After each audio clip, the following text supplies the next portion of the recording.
So I know it's been a while since I posted a video like this. Most of my uploads have just been random encounters with cats, and before that, a couple of cartoon clips. Uh, well, I mean, a reason why I guess you could say is just because life in general. Oh, sorry about that. Just kind of caught up with me. Been busy, just doing my own thing. Especially since I don't do this for I don't monetize these videos, and I don't do this as part of to make any money. I just want to do it for a hobby to talk about what I just happen to have on hand. And I've honestly been putting a video like this off for a while. So, what would be a good comeback? Well, it was recently announced that there'd be a new He-Man series premiering on Netflix, helmed by Kevin Smith. So why not these? This is the He-Man and Skeletor, Masters of the Universe, new for 20. I presume they mean 2020. Figures based on how the original figures appeared in 1983, I believe. Yeah, Masters of the Universe, the show and the toys first appeared in 1983. Modern posing, retro play, and some channels like Victoria's Cantina and That Junk Man have mentioned this, but it was very hard to find these in stores. I mean, it's not like they're not in stock or rare or anything. I mean, like, there's almost no stores carrying these, or any action figures in general. Even chain stores like Target, Walmart, or at least the ones where I live, but apparently, given that they've mentioned that it's not just where I live, it's happening all over. I mean, aside from, say, the toy section, it's like they don't carry figures outside maybe a few for, well, obviously because they have to. Again, those are channels that you should really check out to figure out more about this. I mean, uh, I might put links in the description if I find the time. But one channel I definitely want to give a shout out to is Skylight Junction, and I definitely will be putting a link to his channel in the description. He's a very good friend of mine. He does videos a lot more than I do, more often, and probably speaks a lot better than me too. Because as you could, but I don't want to. So yeah, these were made to commemorate the 30th or so anniversary of He-Man and the Masters of the Universe. With the mystical power sword, the mighty He-Man protects Eternia from the forces of evil. It includes comic book. The artwork is very retro, and yeah. Now, I don't have any original He-Man figures to show this properly, but you see the original He-Man figures. Two things that were notable about them: the legs were originally attached using rubber bands that sort of like and a hook system that just sort of made it so that they were just on there, but not like. The thing is, rubber, especially natural rubber, it dries and gets hard and decays over time. So a common problem among a lot of collectors of retro He-Man figures today is the chances are the rubber has, for lack of a better term, decayed and it's broken, which means the legs are so. And obviously that's something that they removed for these figures here. Instead, it's all molded into one solid piece. Again, I honestly wish I had an actual He-Man figure to demonstrate. It's a little hard to explain without a visual aid, but cutting the bubble because I really want to save these cards.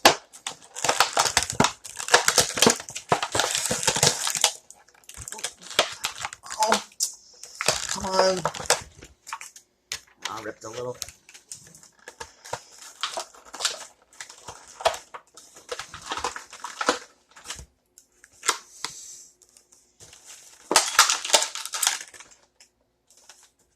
Love that new PVC smell.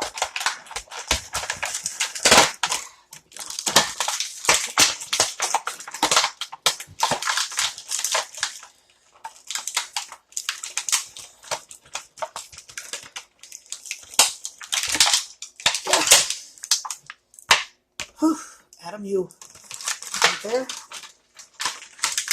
hope the sword doesn't. I hope the sword doesn't warped. The accessories haven't warped. Okay.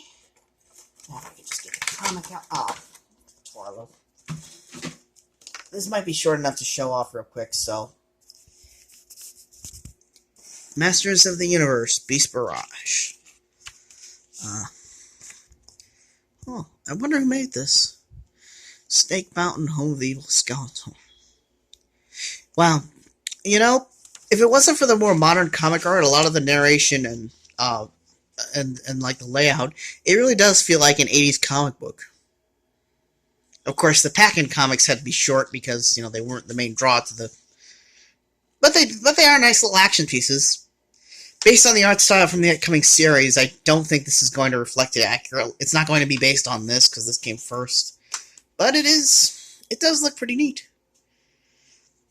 The original He-Man comics were put out by DC throughout most of the 80s. And I think they did a more recent... they did the more recent series. I haven't been keeping up with them, so I wouldn't know. I'm going to have to break out this here instead of scissors I was using. See if it'll cut the bubble better. So I won't damage the figure. Or myself. Always use extreme caution when using a sharp knife. Disclaimer. Okay. The lawyers not kill me first. As if the lawyers don't kill me first. System outside of pink. Yeah, the more things change, the more they stay the same, huh?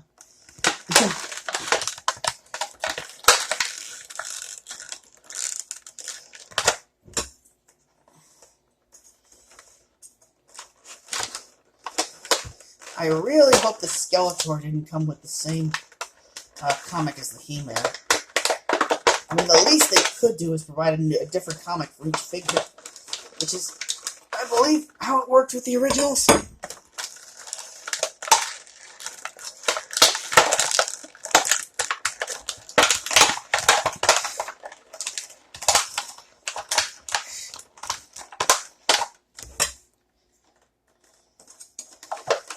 I don't want to cut my fingers off with this.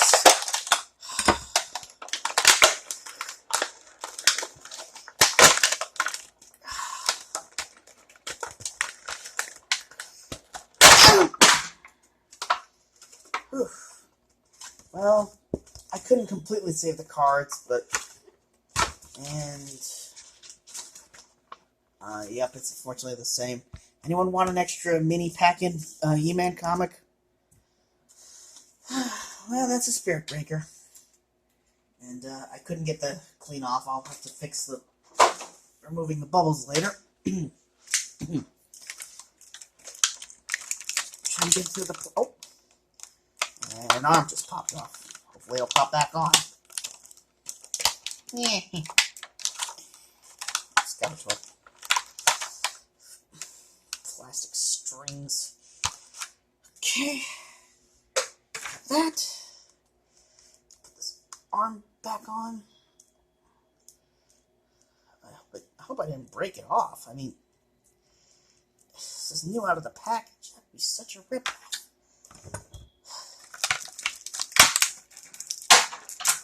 Get these accessories out of plastic.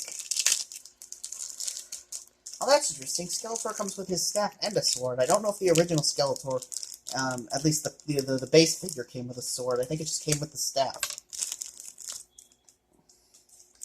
And we have He-Man's signature sword and shield over here. Again, I hope the plastic hasn't warped to where they're bent. It doesn't look like it. Oh, no. Oh, it comes with a battle axe, too. So we've got a nice assortment of warrior weapons here. And let's just get these guys set up. Okay. So we've got Skeletor. Give him his staff. Yeah. Hold it. Firmly grasp it. And we need this little flap here to put it on because... Now, in the original 1980, in addition to the 1983 figures having rubber, they also didn't have knee or ankle joints. It was basically just this, the legs and the arms. And they would often only move up and down. But here you've got a lot more articulation, which is really good. Wrist, elbow, arm. These are highly articulated figures. And I don't remember the exact price, but I think it was a kind of a bargain for this kind of, for that much articulation. Okay, so, I mean, these feel almost like masterpiece figures. And they cost a lot more than retail price. Which is, unfortunately, something that's all too common with He-Man figures, both collectible and new ones, if you can find them. But yeah, okay, so. Shield, I believe, we put it over the hand. And the hand clamps to the wrist. Close enough. Funny thing, He-Man came about because the company, and my aforementioned friend, I'm not saying by name, out of respect to him, wanted to get the rights to Conan, the Conan films that were popular at the time. They unfortunately didn't get the rights to that because in addition to the studio who made the Conan films, Conan is also owned by Robert E. Howard's estate, and they didn't get the rights. But if a Muscle Man fantasy figure, as long as it wasn't called Conan, couldn't be copyrighted, so they just made their own figure, basically. And there we go. He-Man and Skeletor. But, oh, but wait, there's more. I plan on talking about these figures when I originally got them. I don't know if I had my channel back then. But another, Funko, a while back, they released a line in addition to, you might know them as the company that makes the pop figurine line, but they've also done things like reaction figures, which, if I can get my hands on in sometime, I'll probably talk about those. But they also did this Savage World series based on, well, it started out as a tribute to Thundercats, as you can see Lion-O and Mumra back there. But then they made more for DC characters, like you had a Savage Strike, a He-Man style Batman, Green Lantern, Mr. Freeze. Honestly, those would be also nice to talk about. But, yeah.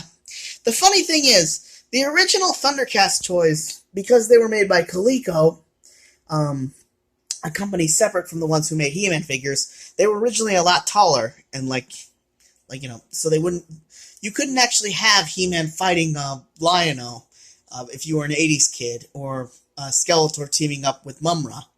It wasn't until fairly recently when, these new figures came along that you could actually do that. This is the first time these two most popular fantasy figure lines from the 80s are in scale to each other. And the original, in addition to being taller, like I said, yeah, this is a lot closer to what a classic He-Man figure had, except the legs in this case are obviously solid, so yeah, that's the articulation that the originals had. But the original Thundercats toys were taller, and they had a button on the back, and they could swing their arms. But, it's obviously been removed for this one. But you know what else was popular in the 80s? And in case you're wondering why I've got those movies in the background, it's because they're all from the 80s. Day of the Dead, 85, Return of the Living Dead 2, 88, Full Metal Jacket, 87, Commando, 85, and Death Wish 2 in 82, I believe. Yeah.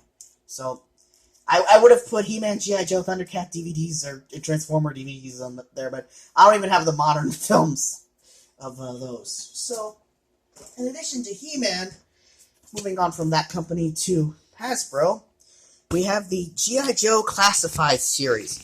Not counting the 30th anniversary figures that were released a couple of years ago, in commemoration for the 80s series, this is the first new G.I. Joe series in a long time. I don't want to bring up possible reasons why, because I don't want to get into that kind of discussion in this channel. But I think one reason is just simply, the political climate regarding things like the military and military toys and all that was getting a little awkward. So that's why Hasbro didn't put much emphasis on G.I. Joe until fairly recently. That's funny, I thought. Which is ironically something that happened with the classic G.I. Joe in the way back when. Originally, G.I. Joe, of course, was a toy meant to promote a soldier, very much like the real life ones. And he came with accessories and weapons and all that were accurate for the year he was produced, 1961. But as the Vietnam War dragged on, and that became less favorable to a less favorable time in American history. It's why we got things like the character was revamped in the 1970s to be more of a general adventure type hero figure. And it's also where the infamous Kung Fu grip comes from. Something that was never implemented again on a G.I. Joe or any other figure for that matter. So yeah, over here we have Gung Ho and Cobra Commander. These are the only ones I could find at like a small second-hand store. Obviously based on the 80s series, it's hard to say who exactly was the main character. A lot of people like to say it was, the Joes. It was Gung Ho, Sergeant Slaughter, or basically the main character might have been Duke. But as far as I can tell, I don't think there was a Duke figure released. There's Destro, Cobra, obviously, Snake Eyes, Roadblock, and these are the ones I've got. So let's just make this as quick as possible, because I've been talking for maybe 16 minutes or so